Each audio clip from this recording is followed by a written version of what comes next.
चालाक बीवी। श्याम और राधा रायगढ़ गांव में रहते हैं।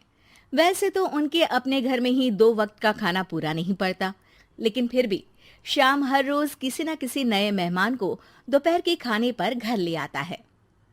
एक दिन राधा कहती है, ये क्या है जी, जब आपको पता है कि हमारे पास अपना पेट भरने तक का खाना पूरा नहीं होता, फिर क्यों रोज किसी न किसी नए मेहमान को घर लेकर आ जाते हो? ऐसे तो जिंदगी जीना मुश्किल हो जाएगा। मेहमानों को खिलाना पुण्य का काम होता है, इससे भगवान खुश होते हैं। तुम क्यों उसके बीच में आकर पाप की भागीदारी बन रही हो?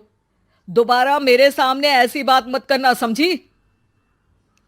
इसी तरह राधा बहुत बार श्याम को समझाने की कोशिश करती है, पर वो हर बार एक ही बात बोलकर उसे चुप करा देता है।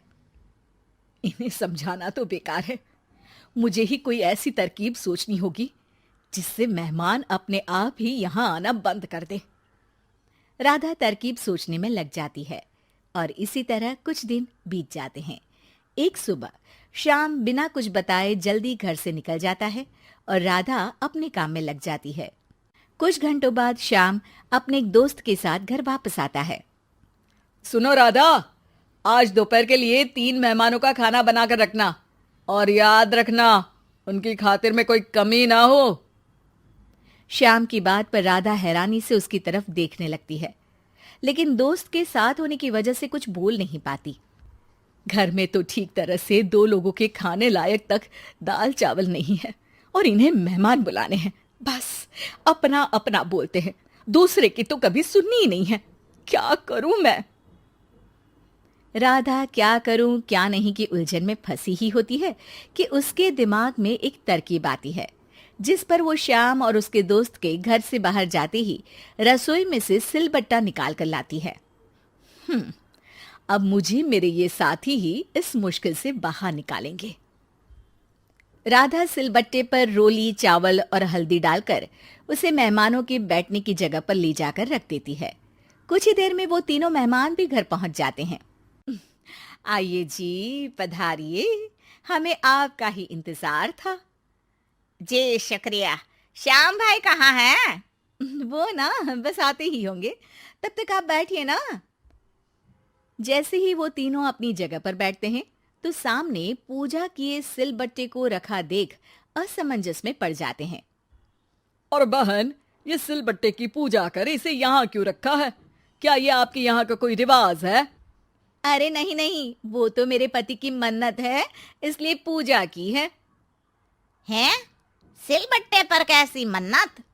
मेरे पति ने मन्नत ली है कि वो अपने मेहमानों को खाना परोसने से पहले इस सिलबट्टे से 3 बार उनके सिर पर मारेंगे।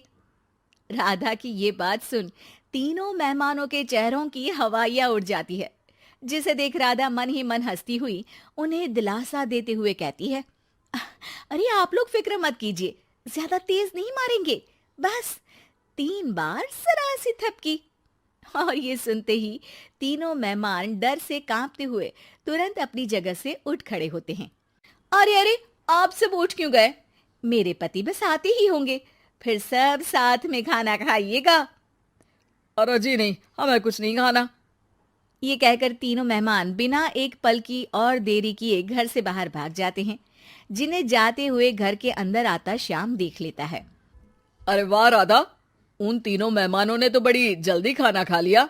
नहीं ना, बिना खाए ही चले गए। अरे वो क्यों? क्योंकि वो खाने से पहले मुझसे ये सिलबट्टा मांग रहे थे, तो मैंने बोल दिया कि मेरी माँ ने दिया है, मैं नहीं दे सकती।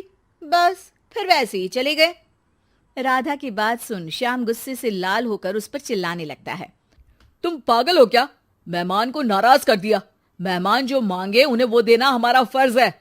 इतनी सी बात तुम्हें कब समझ में आएगी? मैं अभी उन्हें ये सिलबट्टा देकर वापस घर में ले आता हूं, तुम खाना तैयार रखना।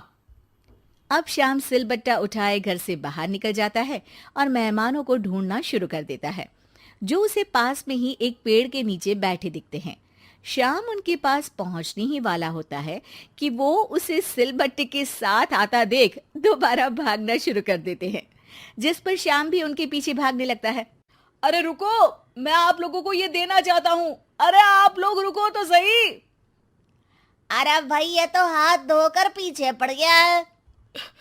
अरे जुबान कम और पैर तेज चलाओ। वो तीनों पिटाई के डर से और ज्यादा तेज भागने लगते हैं। इसी तरह तीनों मेहमान आगे आगे और श्याम सिलबट्टे के साथ उनके पीछे पीछे पूरे गांव में घूमते हैं, जिससे धीरे धीरे गांव में ये खबर फैल जाती है कि श्याम दयालु और उदार इंसान तो है, लेकिन अब से वो किसी की भी मेहमान नवाजी से पहले सिलबट्टे से 3 बार उसके सिर पर मारेगा, जिसके प्रभाव से अब लोग उसके घर खाने पर आना बंद कर देते हैं। मैं तो उन्हें सिलबट्टा देने जा रहा था और लोगों को लगा कि मैं मार रहा हूं। कितना बड़ा बेवकूफ हूं। अब मेरी ही वजह से कोई यहां खाने पर आने के लिए तैयार नहीं है। इस तरह राधा अपनी होशियारी और सिलबट्टे की मदद से श्याम के मेहमानों वाली आदत से छुटकारा भी पा लेती है और घर की शांति भी भंग नहीं होती। जरूरी नहीं कि हर जंग हथियार से ही लड़ी जाए। कुछ के लिए सिर्फ दिमागी चाल ही काफी होती है, और अगर शांति के साथ अच्छे से दिमाग लगाकर सोचा जाए तो मुश्किल से मुश्किल समस्या का समाधान मिल ही जाता है।